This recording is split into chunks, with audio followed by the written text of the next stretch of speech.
Okay, इसके बाद हमने किस कॉन्सेप्ट को सीखना है। नेक्स्ट हमारे पास काफ़ी सारे डाटा एनोटेशन एट्रीब्यूट्स होते हैं, किस पर्पज़ के लिए यूज़ होते हैं। हम किसी भी कॉलम पे वैलिडेशन अप्लाई करना चाहें, किसी कॉलम पे कोई लिमिट लगाना चाहे, या इस पे किसी भी तरह की वर्किंग रिस्ट्रिक्शन ऐड करना चाहें, हम डाटा एनोटेशन एट्रीब्यूट्स को यूज़ कर सकते हैं।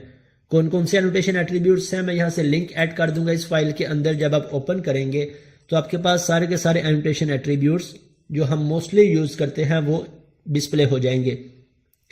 टेबल को हम देख चुके हैं, टेबल किस तरह से हम यूज़ करते हैं। जिस पे भी मैं क्लिक करूंगा फर्दर उसकी एग्जाम्पल भी ओपन हो जाएगी कि टेबल एट्रीब्यूट को हम किस तरह से यूज़ कर सकते हैं।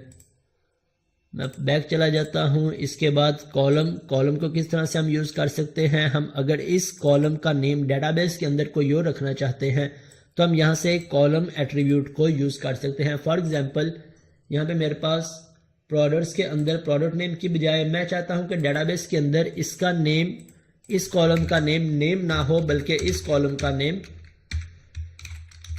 डिस्क्रिप्शन ऐड हो। सो हम यहाँ से आके इसका नेम चेंज कर सकते हैं। इसी तरह इसके बाद मैं इसकी टाइप भी डिफाइन कर सकता हूँ। डाटा टाइप का हमारे पास ऑप्शन होता है, डाटा टाइप इक्वल टू, मैं इसकी जो भी डाटा टाइप डिफाइन करना चाहूँ डाटाबेस के अंदर, पासवर्ड डिफाइन करना है मुझे, स्ट्रिंग डिफाइन करनी है, नंबर डिफाइन करना है, टेक्स्ट डिफाइन करना है। सो यहाँ से आके हम इसकी डाटा टाइप्स को भी अपनी मर्जी से ऐड करवा सकते हैं। इसके बाद नेक्स्ट हमारे पास प्रॉपर्टी फॉरेन की को हम डिस्कस कर चुके हैं कि जब भी हम रिलेशन क्रिएट कर रहे हों तो हम फॉरेन की को डिफाइन करते हैं। अब फॉरेन की को हम दो तरह से डिफाइन कर सकते हैं। अगर मैं इस कॉलम के ऊपर फॉरेन की एट्रीब्यूट को यूज करूंगा तो यहाँ पे मुझे इसका टेबल नेम डिफाइन करना होगा कि ये कॉलम किस टेबल की फॉरेन की है। और अगर मैं इसी कॉलम को अपने इस कॉलम के बजाय इस एट्रीब्यूट, टेबल एट्रीब्यूट या नेविगेशन एट्रीब्यूट के ऊपर यूज करूंगा, तब मुझे यहाँ पे अपने कॉलम नेम को डिफाइन करना पड़ेगा कि इस टेबल की फॉरेन की कौन सी है। तो ये दो वेज हैं फॉरेन कीज को डिफाइन करने के। जो सा भी हमें इजी लग रहा हो हम उसे इंप्लीमेंट कर लेते हैं। मैं मोस्टली इस वे को फॉलो करता हूं, लेकिन अगर आपको इजी लग रहा हो तो अब यहां से आके पहले सारे के सारे कॉलम्स डिफाइन कर ले। यहां पे आपको कोई भी एट्रीब्यूट डिफाइन करने की जरूरत नहीं पड़ेगी। और उसके बाद नीचे सभी नेविगेशन प्रॉपर्टीज को डिफाइन कर ले कि इस टेबल की फॉरेन की कौन सी है, कैटेगरी आईडी, और इस टेबल की फॉरेन की कौन सी है, ब्रांड आईडी। सो इन दोनों वेज के थ्रू हम अपनी फॉरेन कीज को डिफाइन कर सकते हैं। यहाँ पे भी हमारे पास ये वे डिस्प्ले है। मैं इस फॉरेन की पे क्लिक करूंगा तो मेरे पास यहाँ से फॉरेन कीज की एग्जांपल्स ओपन हो जाएंगी। हम किस तरह से फॉरेन की को डिफाइन कर सकते हैं। सो जो से रूल्स हम डिस्कस कर चुके हैं उन्हीं रूल्स के मुताबिक हम फॉरेन की को इंप्लीमेंट कर लेंगे।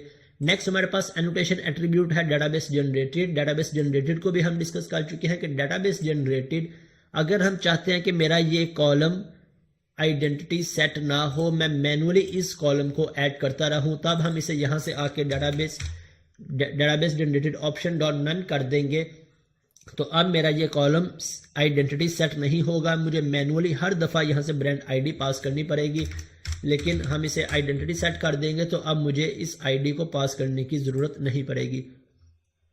फर्दर हमारे पास एनोटेशन प्रॉपर्टी है नॉट मैप्ड की। अब बहुत दफ़ा हमारी ऐसी रिक्वायरमेंट होती है कि कुछ एट्रीब्यूट्स को मुझे अपने व्यू में शो करवाने की ज़रूरत पड़ती है, लेकिन मैं उन एट्रीब्यूट्स को डेटाबेस के अंदर ऐड नहीं करवाना चाहता। तो उन्हें हम किस तरह से यूज़ करें। फॉर एग्जाम्पल मेरे इस टेबल के अंदर, प्रोडक्ट के अंदर मुझे कैटेगरीज की लिस्ट डिस्प्ले करवानी है। जब भी मैं अपने व्यू में या अपने HTML पेज के अंदर प्रोडक्ट्स का पेज ओपन करूंगा तो मुझे सारी की सारी कैटेगरीज की लिस्ट डिस्प्ले करवानी है। कहाँ पे, ड्रॉप डाउन में। सो इसके लिए हम यहाँ पे आके कैटेगरी लिस्ट की एक प्रॉपर्टी क्रिएट कर लेंगे, जिसमें हम क्या सेव करवाएंगे, जितनी भी हमारे पास कैटेगरीज होंगी उनकी लिस्ट सेव करवा लेंगे। अभी थोड़ी देर में हम इस कॉन्सेप्ट को प्रॉपर इंप्लीमेंट भी करेंगे, व्यू में डिस्प्ले भी करवाएंगे, तब आपका ये कॉन्सेप्ट और क्लियर हो जाएगा। अब मैं चाहता हूं कि मेरा ये कॉलम जब भी मैं माइग्रेशन ऐड करूं तो मेरा ये कॉलम डेटाबेस के अंदर ऐड ना हो। सो इसके लिए हम यहाँ पे नॉट मैप को भी यूज कर सकते हैं। तो मेरा ये कॉलम अब डेटाबेस के अंदर मैप नहीं होगा। सो इस तरह से हम इस प्रॉपर्टी को भी इंप्लीमेंट कर सकते हैं। इस प्रॉपर्टी को भी यूज़ कर सकते हैं। फर्दर ये प्रॉपर्टीज़ मैंने कभी यूज़ नहीं की, मे भी इनका कोई यूसेज हो, कोई पर्टिकुलर रिक्वायरमेंट में यूज़ हो सकती हो। इसके बाद हमारे पास की प्रॉपर्टी है, फॉरेन प्राइमरी की को सेट करने के लिए हम यूज़ करते हैं।